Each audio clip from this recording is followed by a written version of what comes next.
Any place a child is playing, a predator can be preying. Correct. I mean, you all you have to do is look at roadblocks. You will know someone. It might be your neighbor, it might be your friend, but I guarantee it's happening to someone you know.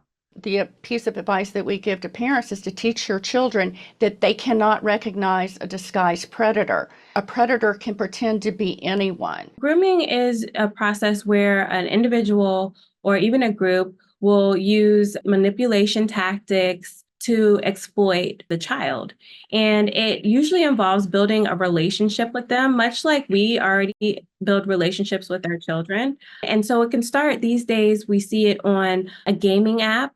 So I always tell guardians when your child's on a gaming app, look at those messages because that's where it starts. And what they'll do is once they have basically got the child on the hook per se, they'll then move them off of that application to another application, more like a Kick or maybe Twitch or something else where they can chat with them and then continue to groom them. The child believes that somebody actually understands me, somebody gets it, somebody is there for me when I'm having a problem, I can be my real self. I can say curse words and not get in trouble. You know, all the things that I can't do around my parents and my guardians. And so what they'll do is they'll do all that and then eventually they'll start sending gifts. The predator is a wolf in sheep's clothing because the game has already developed that sense of security, the sense of friendships, the sense of social safety that the child has developed in that gaming environment. You can pick a AI voice that sounds almost human.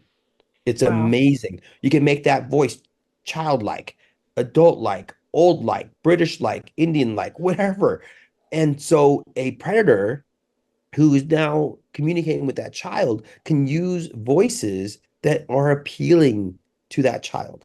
It can go Right. to the child's social media page and learn what the child likes to eat, what the child likes to wear, and what type of artist that child enjoys, and also deliver to that child those very similar things that now can trigger very strong emotional responses in the brain. We're just going to call him Adam. Our friendship really started quite normal. And the red flags started coming up when I was getting bullied at school.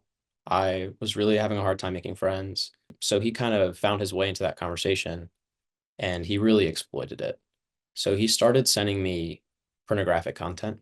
He would send me stuff from the internet.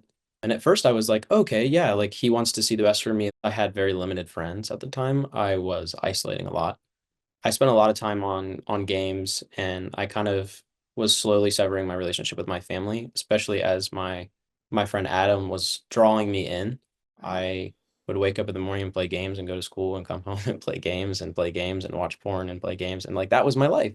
You know, that's what you do when you're 13. That's the social norm now for a 13-year-old boy. I was so isolated. I don't know how I ever made it. These are monsters hiding in plain sight. I mean, we're talking about doctors, lawyers, people who would unfortunately sit next to you in church. These are people that you would see every day. I mean, we've seen these individuals being unmasked, and I'm so grateful for that. So there is a cloak of respectability they use to actually perpetrate the darkness that's inside them. I like to say that they don't only groom the child, they groom the people around them. So they groom all the adults around the child. So if the child tries to speak out, they're not going to be believed.